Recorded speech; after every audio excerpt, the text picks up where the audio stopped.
Assalamualaikum warahmatullahi wabarakatuh. Salam sejahtera untuk kita semua. Shalom, Om Santiastu Namo Buddhaya, salam kebajikan, salam Pancasila. Perkenalkan, nama saya Saverius Rivaldo. Merdeka! Yang saya hormati, para dewan juri, para senior partai, para kader perjuangan, dan para peserta Bulan Bung Karno 2026 yang saya banggakan. Saudara-saudaraku sebangsa dan setanah air, ketika kita menyebut nama Bung Karno, maka yang hadir dalam ingatan bangsa ini bukan sekedar Presiden Republik Indonesia yang pertama. Bung Karno adalah simbol keberanian. Bung Karno adalah api persatuan. Bung Karno adalah pemimpin besar yang mampu menyatukan ribuan pulau, ratusan suku, dan jutaan manusia dalam satu nama besar Indonesia. Dan dalam Indonesia itu, Papua bukan pelengkap penderitaan bangsa. Papua adalah bagian dari kehormatan bangsa. Hadirin yang saya hormati, banyak orang hari ini lupa bahwa kota Jayapura pernah bernama Soekarnopura.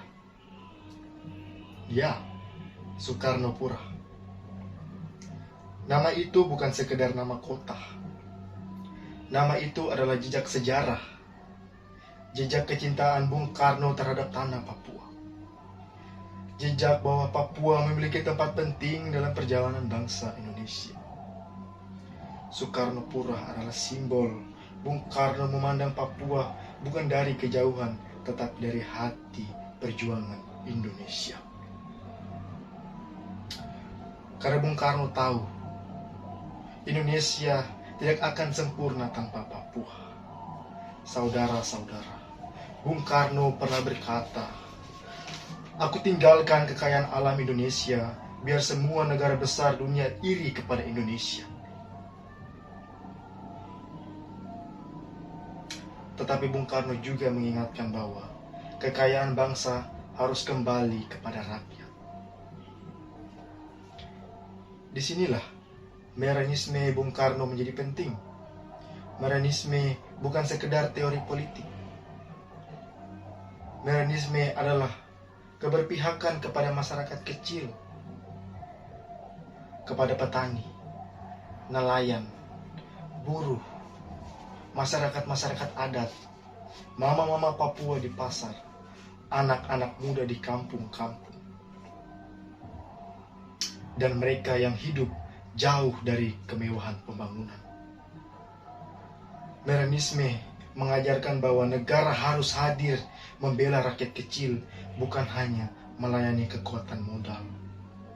Hadirin yang saya banggakan, Papua hari ini kaya akan sumber daya alam, gunungnya yang penuh akan emas, lautnya yang penuh akan ikan, hutannya yang memberi kehidupan. Tetapi pertanyaan besar adalah, apakah rakyat Papua sudah benar-benar menikmati kekayaan itu? Apakah anak-anak Papua sudah mendapatkan pendidikan yang merata? Apakah masyarakat adat sudah mendapatkan keadilan? Apakah pembangunan sudah menghadirkan kesejahteraan yang merata? Inilah pertanyaan yang harus dijawab oleh generasi penerus bangsa. Karena Bung Karno mengajarkan tentang berdikari, berdiri di kaki sendiri, yang artinya Papua harus menjadi subjek pembangunan, bukan penonton di tanah sendiri. Saudara-saudara, hari ini bentuk penjajahan tidak selalu dengan senjata. Penjajahan modern bisa hadir dalam bentuk ketimpangan ekonomi, penguasaan sumber daya alam oleh segelintir pihak tertentu, hilangnya tanah adat, dan terpinggirnya rakyat kecil. Karena itu, semangat Bung Karno tidak boleh hanya menjadi pajangan di dinding. Semangat Bung Karno harus hidup dalam keberanian membela rakyat. Hidup dalam kebijakan yang berpihak kepada wong cilik. Hidup dalam keberanian menjaga Papua dengan keadilan sosial. Papua membutuhkan pembangunan, tetapi juga membutuhkan penghormatan terhadap manusia Papua. Papua membutuhkan investasi. Ya, Papua membutuhkan investasi, tetapi juga membutuhkan keadilan. Dan saya percaya, selama semangat gotong royong masih hidup, selama Pancasila masih menjadi dasar perjuangan, selama keberpihakan kepada rakyat kecil masih dijaga, maka Papua akan menjadi cahaya Indonesia Timur dari tanah Soekarnopura yang kini bernama Jayapura.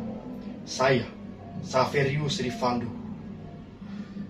kirim pesan kepada Indonesia bahwa Papua tidak pernah jauh dari semangat Bung Karno, bahwa Papua tetap berdiri dalam merah putih, dan bahwa api perjuangan Bung Karno akan harus menyala di tanah Papua.